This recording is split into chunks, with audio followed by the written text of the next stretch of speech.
بسم اللہ الرحمن الرحیم۔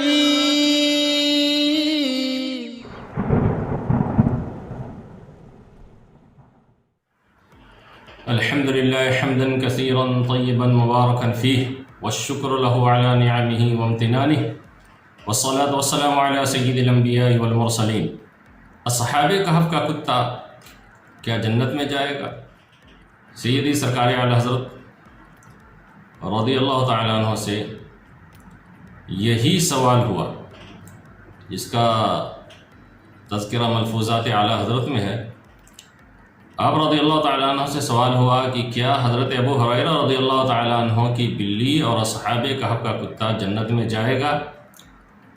اس کے جواب میں آپ رضی اللہ تعالیٰ عنہ نے ارشاد فرمایا، حضرت ابو ہریرہ رضی اللہ تعالیٰ عنہ کی بلی کے بارے میں ثابت نہیں ہے، البتہ اصحاب کہف کا کتا بلعم باعورہ کی شکل میں جنت میں جائے گا، اور بلعم باعورہ کو اس کتے کی شکل میں دوزخ میں ڈال دیا جائے گا۔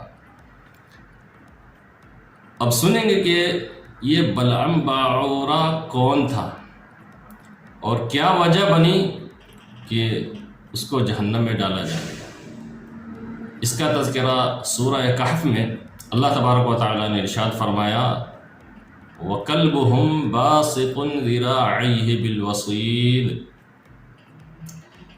کہ ان کا کتا اپنی کلائیاں پھیلائے ہوئے ہے غار کی چوکھٹ پر۔ تفسیر ساوی میں بلعم باعورہ کا تفصیلی تذکرہ ہے، آئیے مختصر طور پر ہم اس کو سنتے ہیں اور اس سے جو ہمیں درس ملتا ہے انشاءاللہ عز و جل اس کو بھی سنیں گے۔ یہ شخص اپنے دور کا بہت بڑا عالم، عابد اور زاہد تھا، اس کو اسم اعظم کا بھی علم تھا۔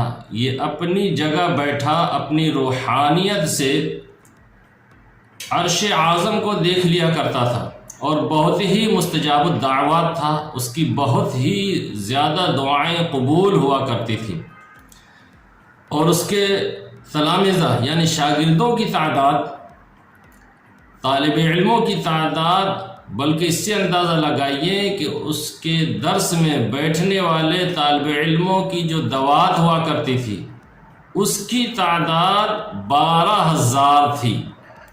جب حضرت سیدنا موسیٰ علیہ نبینا وعلیہ الصلوۃ والتسلیم قوم جبارین سے جہاد کرنے کے لیے بنی اسرائیل کے لشکر کو لے کر روانہ ہوئے تو بلعم بن باعورہ کی قوم اس کے پاس گھبرائی ہوئی آئی اور کہا کہ حضرت موسیٰ علیہ السلام بہت ہی بڑا اور نہایت ہی طاقتور لشکر لے کر ہمراہ آور ہونے والے ہیں، اور وہ یہ چاہتے ہیں کہ ہماری زمینوں پر قبضہ کر کے اپنی قوم بنی اسرائیل کو دے دیں، اس لیے آپ حضرت موسیٰ علیہ الصلوۃ والتسلیم کے لیے ایسی بددعا کر دیجئے کہ ان کا لشکر ناکام و نامراد ہو جائے۔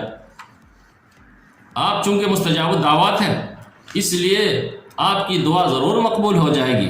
یہ سن کر بلعم باعورہ کانپ اٹھا اور کہنے لگا کہ تمہارا برا ہو، خدا کی پناہ، حضرت موسیٰ علیہ الصلوۃ والتسلیم اللہ کے نبی ہیں، ان کے لشکر میں مومنین اور فرشتوں کی جماعت ہے، ان پر بھلا میں کیسے اور کس طرح بددعا کر سکتا ہوں؟ لیکن اس کی قوم نے رو رو کر اور گڑ گڑا کر اس طرح اصرار کیا کہ اس نے یہ کہہ دیا کہ استخارہ کر لینے کے بعد اگر مجھے اجازت مل گئی تو بددعا کر دوں گا، مگر استخارہ کے بعد جب اس کو بددعا کی اجازت نہیں ملی تو اس نے صاف صاف جواب دے دیا کہ اگر میں بددعا کروں گا تو میری دنیا اور آخرت دونوں برباد ہو جائیں گی۔ اس کے بعد اس کی قوم نے بہت سے گرا قدر ہدایا اور تحائف اس کی خدمت میں پیش کر کے بے پناہ اصرار کیا، یہاں تک کہ بلعم بن باعورہ دنیاوی مال و دولت کے حرص اور لالچ میں پڑ گیا اور وہ مال کے جال میں پھنس گیا اور اپنی گدھی پر سوار ہو کر بددعا کے لیے چل پڑا۔ راستہ میں بار بار اس کی گدھی ٹھٹ جاتی اور منہ موڑ کر بھاگ جانا چاہتی تھی، مگر مار مار کر آگے بڑھاتا رہا، یہاں تک کہ گدھی کو اللہ تعالیٰ نے قوت گویائی عطا فرمائی۔ اس نے کہا کہ افسوس اے بلعم باعورہ، تو کہاں اور کدھر جا رہا ہے؟ دیکھ میرے آگے فرشتے ہیں جو میرا راستہ روکتے ہیں اور میرا منہ موڑ کر پیچھے ڈھکیلتے ہیں۔ گدھی کی تقریر سن کر بھی بلم باعورہ واپس نہیں ہوا، یہاں تک کہ حسبان نامی پہاڑی پر چڑھ گیا اور بلندی سے حضرت سیدنا موسیٰ علیہ السلام کے لشکروں کو بغور دیکھا، اور مال و دولت کی لالچ میں اس نے بد دعا شروع کر دی۔ اللہ اکبر۔ لیکن خدا عز و جل کی شان دیکھیے کہ وہ حضرت موسیٰ علیہ السلام کے لیے بد دعا کرتا تھا، مگر اس کی زبان پر اس کی قوم کے لیے بد دعا جاری ہو جایا کرتی تھی۔ یہ دیکھ کر کئی مرتبہ اس کی قوم نے ٹوکا کہ اے بلعم، تم تو الٹی بد دعا کر رہے ہو۔ تو اس نے کہا، اے میری قوم، میں کیا کروں، میں بولتا کچھ اور ہوں، میری زبان سے کچھ اور ہی نکلتا ہے۔ پھر اچانک اس پر یہ غضب الہی نازل ہو گیا کہ ناگہاں اس کی زبان لٹک کر اس کے سینے پر آ گئی۔ اس وقت بلم بن باعورہ نے اپنی قوم سے رو رو کر کہا، افسوس، میری دنیا اور آخرت دونوں برباد ہو گئی، میرا ایمان جاتا رہا اور میں قہر قہار اور غضب جبار میں گرفتار ہو گیا۔ اب میری کوئی دعا مقبول نہیں ہوگی، مگر میں تم لوگوں کو مکر کی ایک چال بتاتا ہوں، تم لوگ ایسا کرو تو شاید حضرت موسیٰ علیہ السلام کے لشکروں کو شکست ہو جائے۔ تم لوگ ہزاروں خوبصورت لڑکیوں کو بہترین پوشاک اور زیورات پہنا کر بنی اسرائیل کے لشکروں میں بھیج دو، اگر ان کا ایک آدمی بھی بدکاری کر لے تو پورے لشکر کو شکست ہو جائے گی۔ چنانچہ بلم بن باعورہ کی قوم نے اس کے بتائے ہوئے مکر کا جال بچھایا اور بہت سی خوبصورت دوشیزاؤں کو بناؤ سکار کر کے بنی اسرائیل کے لشکر میں بھیجا، یہاں تک کہ بنی اسرائیل کا ایک رئیس ایک لڑکی کے حسن و جمال پر فریفتہ ہو گیا اور اس کو اپنی گود میں اٹھا کر حضرت سیدنا موسیٰ علیہ السلام کی بارگاہ میں حاضر ہو کر کے فتویٰ پوچھا کہ اللہ عز و جل کے نبی، یہ عورت میرے لیے حلال ہے یا نہیں؟ آپ علیہ السلام نے فرمایا کہ خبردار، یہ تیرے لیے حرام ہے، فوراً اس کو اپنے سے الگ کر دے اور اللہ عز و جل کے عذاب سے ڈر۔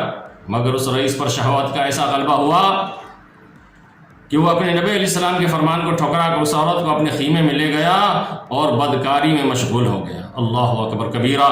اس گناہ کی نحوست کا یہ اثر ہوا کہ بنی اسرائیل کے لشکر میں اچانک طاعون کی وبا پھیل گئی اور گھنٹے بھر میں 70,000 آدمی مر گئے اور سارا لشکر تیتر بیتر ہو کر کے ناکام و نامراد واپس چلا آیا، جس کا حضرت سیدنا موسیٰ علیہ السلام کے قلب مبارک پر بہت ہی صدمہ گزرا۔ پیارے محترم اسلام بھائیو، اس کے بعد ہوا کیا؟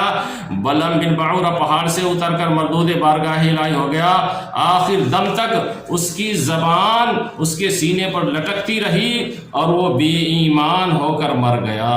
اس واقعے کو قرآن کریم کے پارہ نمبر 9 سورہ اعراف میں تذکرہ کیا گیا ہے۔ پیارے محترم اسلام بھائیو، کیوں یہ مردود بارگاہ ہوا؟ کیوں اتنا بڑا مرتبہ رکھنے کے باوجود بھی ذلیل و رسوا ہو کر کفر کی حالت میں مرا؟ سنیے، روایت ہے کہ بعض انبیاء کرام علیہ السلام نے خدا تعالیٰ سے دریافت کیا کہ تو نے بلعم بن باعورہ کو اتنی نعمتیں عطا فرما کر پھر اس کو کیوں اس قعر مذلت میں گرا دیا؟ تو اللہ تعالیٰ نے فرمایا کہ اس نے میری نعمتوں کا کبھی شکر ادا نہیں کیا، اگر وہ شکر گزار ہوتا تو میں اس کی کرامتوں کو سلب کر کے اس کو دونوں جہان میں اس طرح ذلیل و خوار اور خائب و خاسر نہیں کرتا۔ اللہ اکبر کبیرہ۔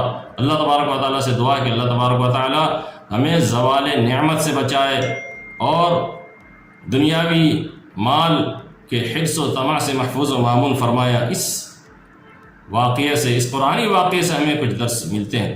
آئیے اس سے سب سے پہلے تو ان عالموں اور لیڈروں کو سبق حاصل کرنا چاہیے جو مالداروں یا دیگر لوگوں سے رقمیں لے کر خلاف شریعت باتیں کرتے ہیں اور جان بوجھ کر اپنے دین و ایمان کا سودا کرتے ہیں۔ دیکھ لیجئے بلم بن باعورہ کیا تھا اور کیا ہو گیا۔ یہ کیوں ہوا؟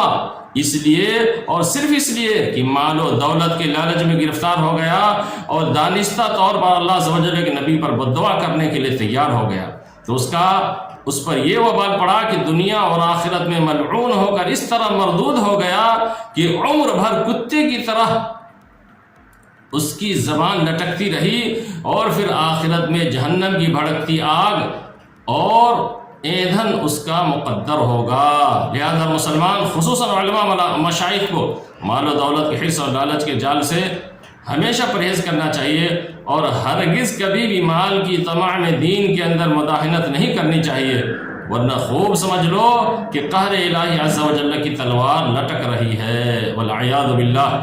دوسرا سبق ہمیں اس سے یہ ملتا ہے، اس سانحہ سے عام مسلمانوں کو بھی سبق حاصل کرنا چاہیے کہ حضرت موسیٰ علیہ السلام کا لشکر جس میں ملائکہ اور مومنین تھے، ظاہر کہ اس لشکر کے ناکام ہونے کا کوئی سوال ہی پیدا نہیں ہوتا تھا، کیونکہ یہ ایسا روحانی اور ملکوتی لشکر تھا کہ ان کے گھوڑوں کی ٹاپ سے پہاڑ لرزہ بردام ہو جاتے، مگر صرف ایک بدنصیب کے گناہ کے سبب ایسی نحوست پھیل گئی کہ ملائکہ لشکر سے الگ ہو گئے، اور طاعون کے اس عذاب نے پورے لشکر میں ایسی ابتری پھیلا دی کہ پورا لشکر بکھر گیا اور یہ فوج ناکام و نامراد ہو کر پسپا ہو گیا۔